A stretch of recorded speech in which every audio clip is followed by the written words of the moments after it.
dari seluruh saham dengan hak suara yang sah, yaitu sejumlah 991.660.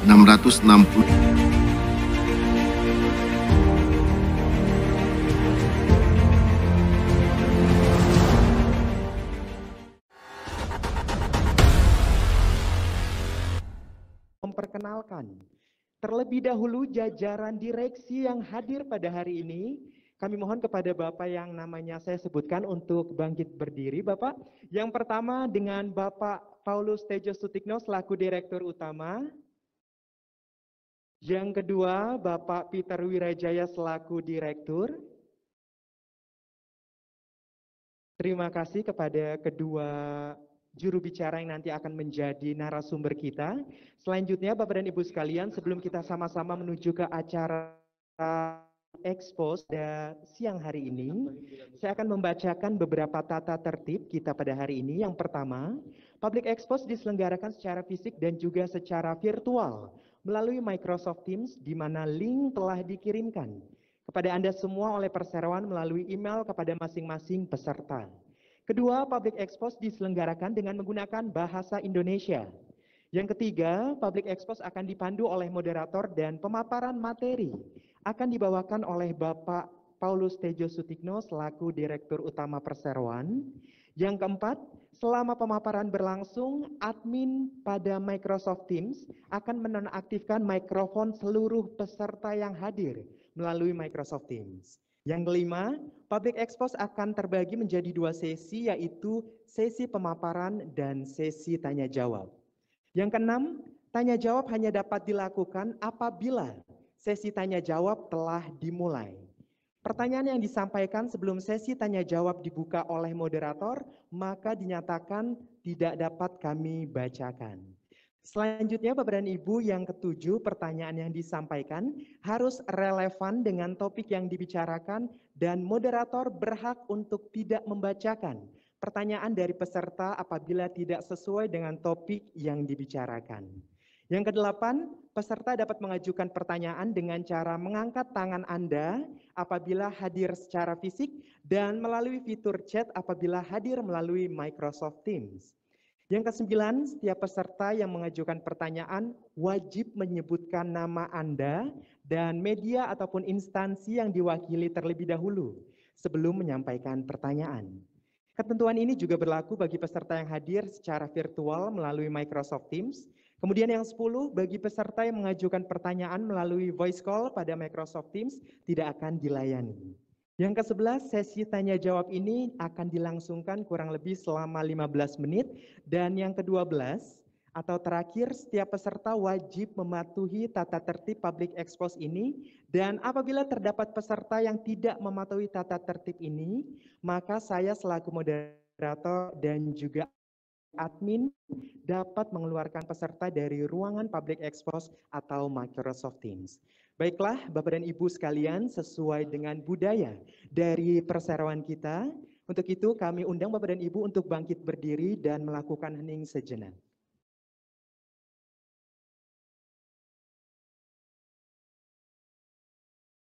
Hening dimulai.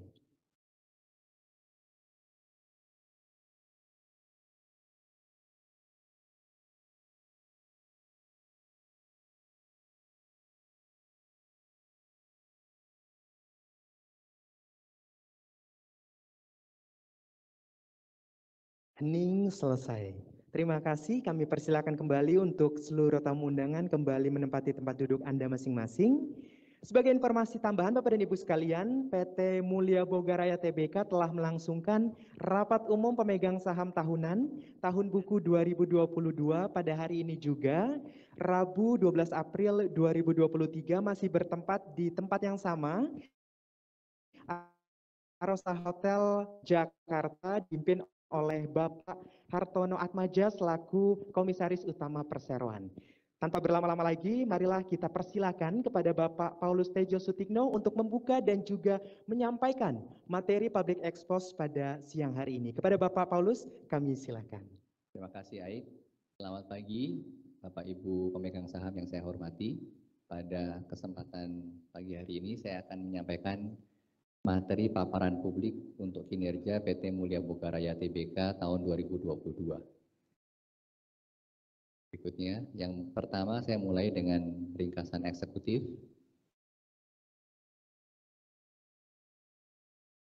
Jadi PT Mulia Bogaraya Tbk atau MBR memiliki beberapa pilar untuk mendukung pertumbuhan kegiatan usaha kami. Dan di 2022 beberapa yang kami lakukan, pertama adalah untuk memperkuat bisnis utama atau bisnis inti dari MBR dalam bentuk produk maupun secara proses. Yang kedua, kami juga berusaha melakukan ekspansi ke jalur distribusi dan pemasaran serta channel-channel baru. Salah satunya di tahun lalu kami juga cukup gencar dan aktif melakukan kegiatan kolaborasi dengan beberapa platform online atau digital. Mengingat bahwa tahun 2022 situasi pandemi masih cukup terasa, sehingga masih ada pembatasan-pembatasan dari kegiatan konsumen maupun masyarakat bersosialisasi dan melakukan kegiatan kuliner. Yang ketiga, kami pun mengembangkan produk dan melihat peluang untuk beberapa segmen yang mempunyai potensi pertumbuhan lebih tinggi dibanding dengan produk-produk reguler atau yang sudah cukup lama ada di pasar. Dan yang keempat, kami terus berinovasi untuk mencari peluang dalam mengembangkan produk-produk baru. Ini semua bisa disarikan bahwa sesuai dengan visi dan misi yang ada di MBR yang kami juga warisi dari pemegang saham pendiri adalah bagaimana MBR ini bisa mewujudkan memasyarakatkan keju di Indonesia ya, dan juga meningkatkan konsumsi keju di masyarakat atau mengkejukan masyarakat. Di slide ini kami sampaikan beberapa pencapaian dan juga tantangan yang dihadapi oleh MBR di tahun 2022. Kalau kita lihat di sebelah kiri, yang pertama itu adalah beberapa pencapaian. Di 2022 kami meluncurkan cukup banyak produk baru dengan tujuan untuk mengembangkan pasar keju olahan secara keseluruhan dengan memberikan opsi-opsi kepada konsumen. Kita bisa melihat di situ kami meluncurkan 2 produk gold, Pro-Cheese Gold dengan ukuran yang lebih kecil dari yang umum ada di pasar, yaitu 30 gram dan 60 gram.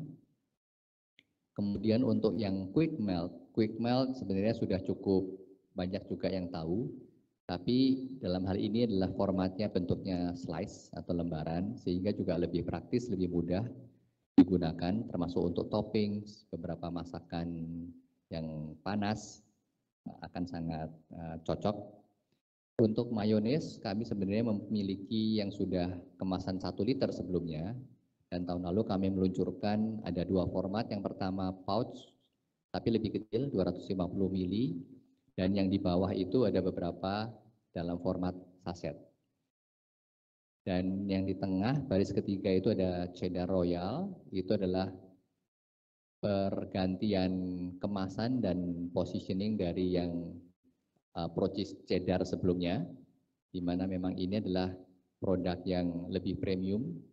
Dan yang kedua adalah mozzarella, Pro-Cheese mozzarella, ini juga adalah sebagian adalah pengganti kemasan, tapi juga perbaikan dari produk sebelumnya, yaitu Pro-Cheese quick melt, di mana dari sisi karakteristiknya juga lebih baik karena memang mengandung kandungan keju mozzarella.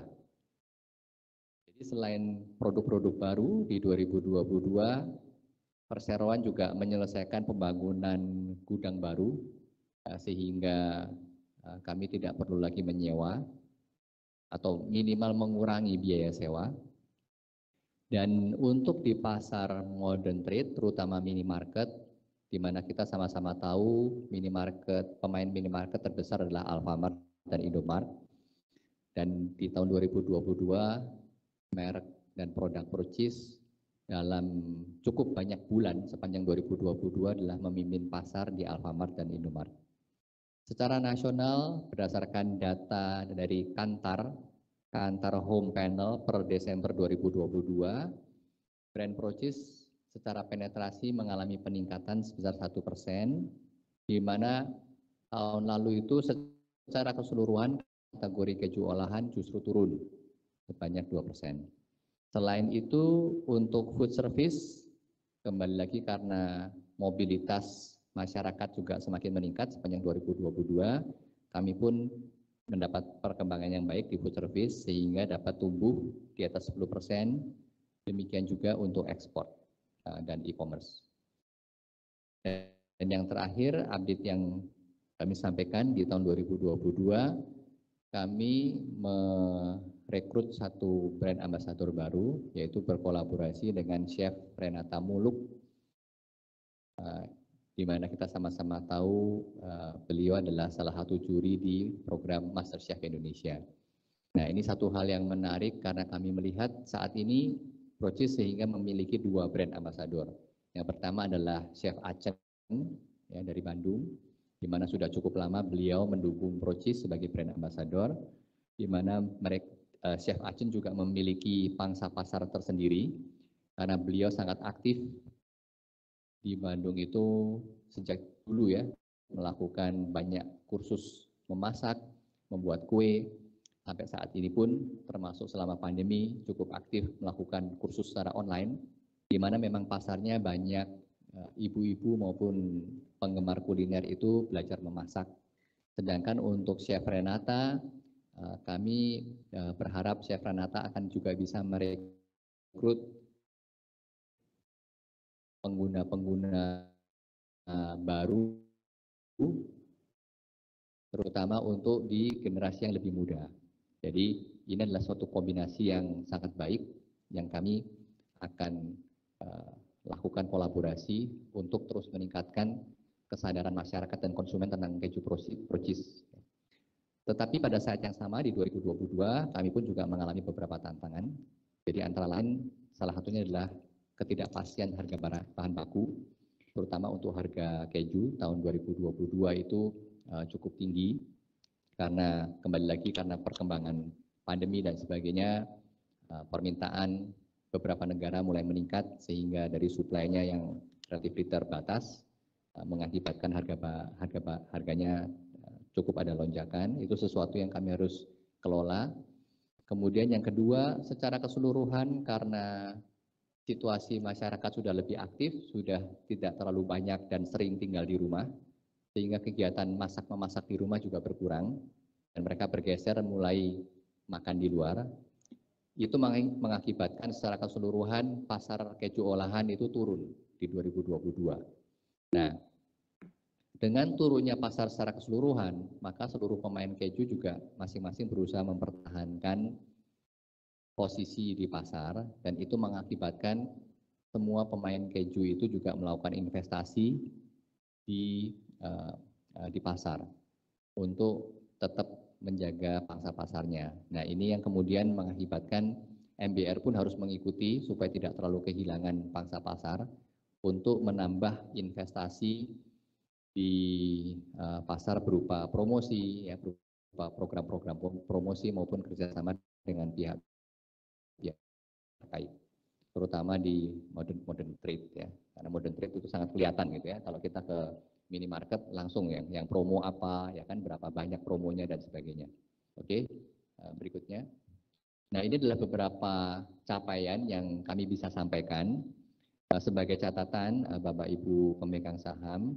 Jadi kalau proses penjualan di MBR itu, MBR menjual semua produknya itu kepada distributor, atau ada beberapa untuk yang food service kami berinteraksi langsung, tapi tetap proses penjualannya melalui distributor. Itu yang di sini di slide ini Bapak Ibu bisa lihat ada catatan kecil tertulis penjualan primary. Jadi dari MBR jual kepada distributor. Itulah yang kami catat dan kami laporkan di laporan keuangan dan laporan tahunan, laporan audit semua ya. Kemudian pada saat yang bersamaan kami pun memonitor apa yang distributor jual ya kepada pembeli, pelanggan maupun penggunanya. Itulah yang kami gunakan istilah penjualan secondary. Jadi di sini Bapak Ibu bisa lihat ada yang kami sebut sebagai penjualan primary, contohnya pencapaian penjualan bersih 1,044 triliun, di mana memang secara pertumbuhan sangat rendah ya dibandingkan dengan tahun 2021. Tapi sebenarnya di balik itu semua kami mendapatkan capaian yang cukup bagus. Secara volume kami tumbuh di atas 10%. Ya, memang saat ini karena kebijakan akuntansi yang berlaku di Indonesia, itu yang dilaporkan adalah penjualan bersih, di mana itu sudah dikurangi semua alokasi untuk melakukan promo-promo. Ya, jadi sebenarnya secara gross kami pun bertumbuh, tapi kemudian kami mau tidak mau harus melakukan promo yang cukup agresif. Oleh karena itu makanya penjualan bersihnya relatif flat ya. Selain itu pertumbuhan ekspor sangat positif, ya, di mana kami bisa tumbuh lebih dari 30%. Kenapa? Karena ada beberapa pasar yang sangat menerima dengan baik produk-produk yang Procis miliki. Nah, untuk yang di bawah itu ada 3 angka, di mana itu adalah pertumbuhan secondary dari distributor ke pihak pemakai akhir ya, atau nanti ke toko, ke grocery dan sebagainya. Nah, di sini kita bisa sama-sama lihat bahwa untuk modern trade itu turun. Karena tadi saya sampaikan secara umum pasarnya turun, persaingan makin tinggi, mau nggak mau kita harus beradu dengan kompetitor dan para pesaing ya. Demikian juga untuk general trade. Ya, general trade itu dapat dikatakan tidak bertumbuh. Tapi kita bisa lihat bahwa untuk food service itu kami bisa tumbuh cukup tinggi, ya, di atas 15%. Tadi produk yang baru saya sudah jelaskan sebelumnya. Ya, jadi memang pasar beragam, ya, situasi pasar beragam. Secara total turun, secara brand tadi penetration ada datanya nanti Procis masih bisa tumbuh. Kami dapat pertumbuhan yang bagus di food service dan ekspor. Ya, berikutnya. Nah, ini adalah strategi untuk tahun 2023. Ya, yang pertama kita mau pastikan bahwa kita bisa mengembangkan penjualan di masing-masing channel dengan profit yang baik juga. Kemudian brand equity kita mau terus kembangkan Procis sebagai brand yang makin dikenal, makin mendapat kepercayaan dari konsumen. Selain itu kita mempertajam dan memperlebar route to market. Kami akan memperkuat sinergi dengan PT Sinar Niaga Sejahtera, yaitu distributor anak perusahaan dari Garuda Food Putra Putri Jaya, TBK juga. Bapak Ibu bisa mengikuti juga perkembangan dari kinerja PT Garuda Food Putra Putri TBK sebagai perusahaan publik. Dan Garuda Food adalah pemegang saham pengendali MBR saat ini, ya, sehingga ini satu area di mana kami akan terus perkuat untuk memanfaatkan kekuatan distribusi dari afiliasi kami. Yang berikutnya, kami juga terus meningkatkan kualitas operasi supaya lebih efisien, supaya tetap optimal, dan juga menjaga kualitas produk yang kami hasilkan. Dan yang kelima, kami juga mempersiapkan talenta-talenta dan human capital yang kami miliki untuk semakin lama tim di MBR juga semakin baik. Oke, berikutnya. Nah, ini adalah gambaran industri, Bapak Ibu sekalian. Kita bisa lihat, ya silakan Soleh. Jadi dalam 3 tahun terakhir ini data adalah data yang dihasilkan oleh Kantar. Kantar adalah salah satu perusahaan riset untuk bidang consumer goods. Per Desember 2022 untuk studi mereka home panel. Kita bisa lihat Procis adalah yang merah, dari atas itu 2020,